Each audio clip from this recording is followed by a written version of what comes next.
So for these activities that we went through at the end of the last video, some general guidelines would be: it's best when the child instigates the running. Don't force them into an activity. Let them set their own reasonable distances with proper guidance. Allow walking within activities. Don't be that person that's yelling at somebody because they're not running. Permit walking, but if you might come up to a student who's walking and just say, hey, see if you can run, but try to limit your walking to no more than 30 seconds or 1 minute or 2 minutes. Try to put a goal on it so that it encourages them, or try to start running again when you hit the curve on the track. Each of these activities you really shouldn't be doing, they shouldn't last more than 15 minutes. With warming up, cooling down, dynamic exercises, the base of your main bulk activity shouldn't be more than 15 minutes. So that second misconception as to why some practitioners might not use distance running with elementary kids is that they feel that it's unsafe. And so we're going to cover some of those things here. Developmental change in anaerobic performance in children. Children have less anaerobic power, so that's without oxygen. This is fast, quick type of muscular responses. Less anaerobic power output than adults, and that's due to smaller muscle mass. Absolute quantities of energy reserves are also smaller. So because of this, you should be doing less overall volume of activity. Now, energy reserves will increase as children grow and their muscle mass increases.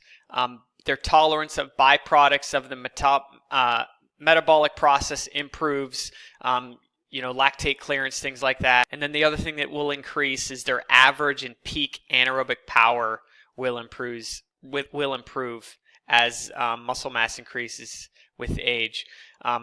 And with training too. Gender differences reflect muscle mass differences. So typically, with the muscle mass, boys on average can have a larger proportion of muscle mass, and that will impact their ability for anaerobic power. Improved neuromuscular coordination contributes to improved performance of anaerobic activities, and as well as more mature children have better anaerobic performance. Certainly ones that are maturing earlier will perform better. So here's some guidelines from the American College of Sports Medicine. Certainly distance running activities will help contribute toward adding to the daily recommended amount of moderate to vigorous aerobic exercise. So these are the recommendations for 13 years and younger. 3 to 4 days per week, preferably daily, of 60 minutes of accumulated physical activity. And we're looking at least 30 minutes moderate, 30 minutes vigorous. Substantial increased breathing, sweating, heart rate. And so here's another, an older NASP recommendation. Children ages 5 to 12 should accumulate at least 60 minutes up to several hours of physical activity daily, majority being moderate to vigorous. Intermittent activity lasting 15 or more minutes. So moderate being things like brisk walking, easy running, and then vigorous activities, meaning sprinting, require lots of rest when you're doing that. And then limit training sessions of 5 to 7-year-olds to 30 minutes, and with 8 to 11-year-olds to 45 minutes. So thinking about the entire training session and how long you should have those students. So some final developmental changes in anaerobic performance into adulthood. Once the adult body size is attained, anaerobic performance is pretty stable. Improvements reflect training alone. So as they improve on their running times, it's going to be due to training, not necessarily due to just growing, because they've reached that maturation level. And in older adulthood, a loss of muscle mass can result in declining anaerobic performance, and so that's something that you should be aware of if you are working with older adults as well. So what are the short-term, long-term risks of running, distance running? There's obvious acute overtraining risks that could last up to 6 weeks. So one of the most common problems with distance running is that you do too much in too short of a time. So you get all excited about, hey, I love running now, I just started it, and so you run too frequently, too long a duration, too higher intensity, and you get injured. And that might be shin pain, it might be shin splints, it could be sore hips, it could be a number of different reasons. But the long-lasting impacts of having that occur is typically, if you're resting and you're following doctor's orders, within 6 weeks you can recover from that.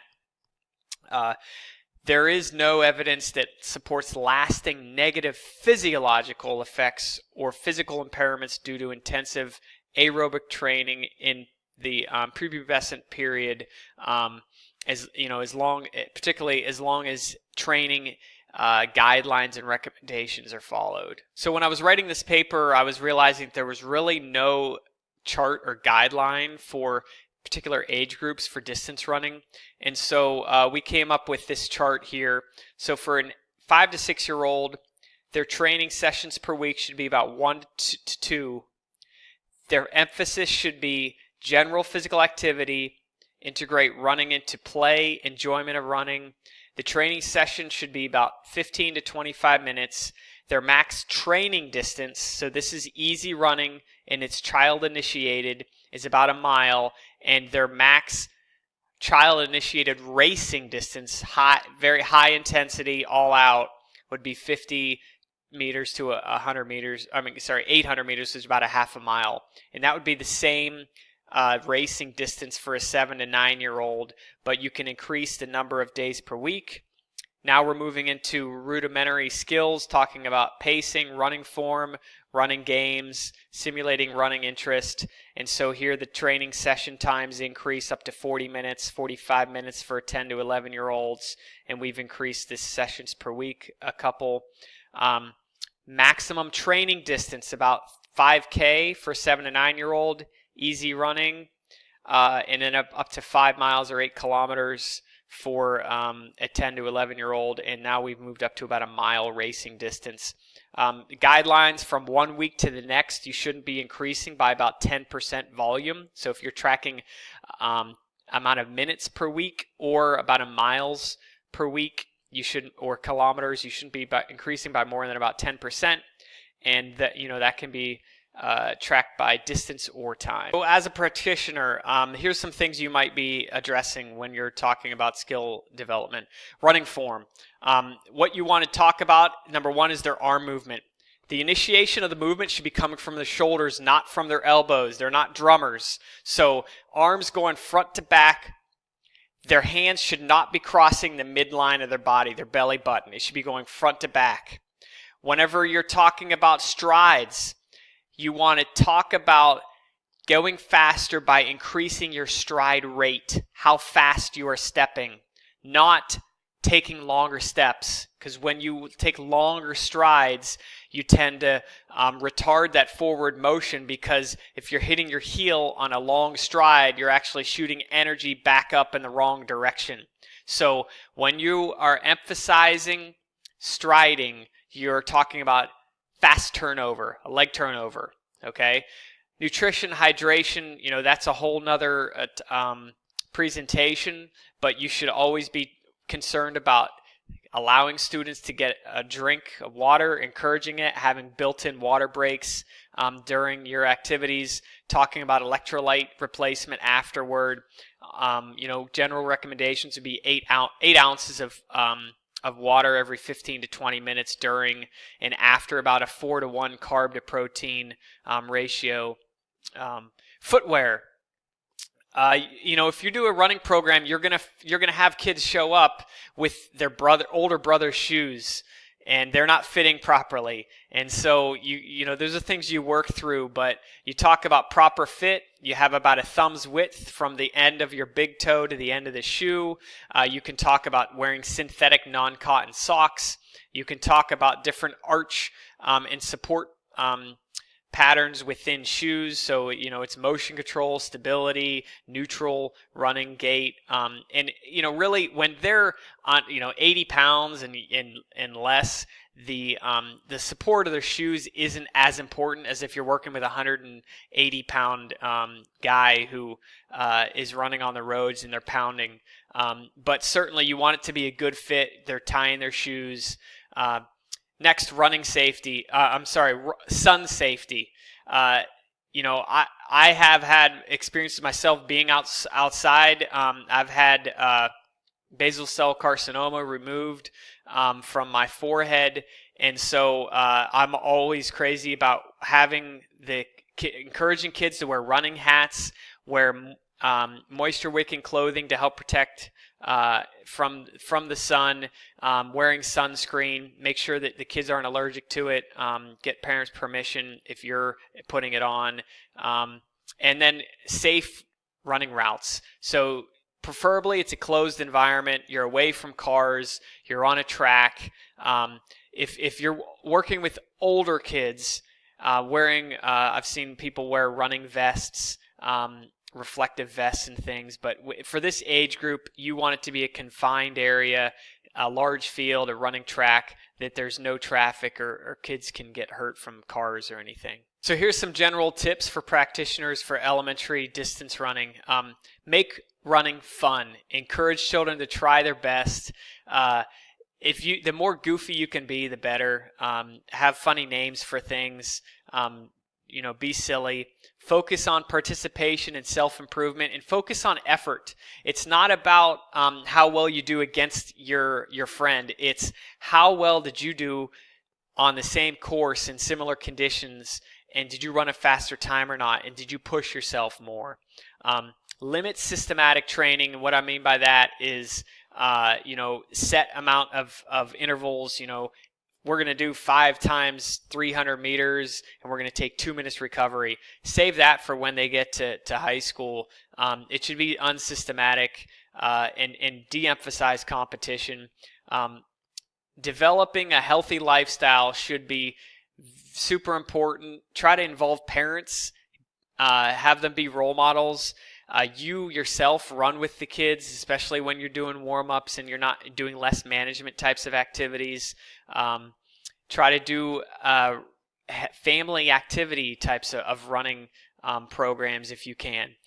In training, focus on improving through achieving personal best times and process goals such as pacing rather than winning. And then as much as you can, try to individualize training. And it might be with training groups where this group might be running a certain amount of time or intensity or distance so that it's most appropriate for that individual. So here's a sample 4-week distance running block plan for ages 5 to 8. And I'm not going to go through every single activity, but you can pause the video and you can read through these activities. So here's week 1, day 1 and 2, week 2, day 3 and 4. And here is a 4-week distance running block plan for ages 9 to 11. This is a 3-day-a-week program. And again, you can pause the video and read through that. Here's the other one. And here are some resources that I would recommend checking out. And so again, my name is Dr. Seth Jenny. This is the second part of a presentation that was based on a publication I did a few years ago on distance running in the elementary age child. It was published in Jopard. I encourage you to go on YouTube and do a search for me, Seth Jenny, and you will see I have a playlist on there which I entitled Running Related Videos. And so I have a lot of different videos, and several of them are activities that I have done with elementary age children. I've started several different elementary age running programs. You can do a search for Grove City Athletics Club, and you will see information about that, as well as this is my own personal website, and here is Grove City Athletics Club. You can search for that online, and you will see, the website is grovecityac.org. So hopefully this presentation has encouraged you to start a before-after school running program, improve a current existing program, or incorporate running related activities with your elementary age students or athletes.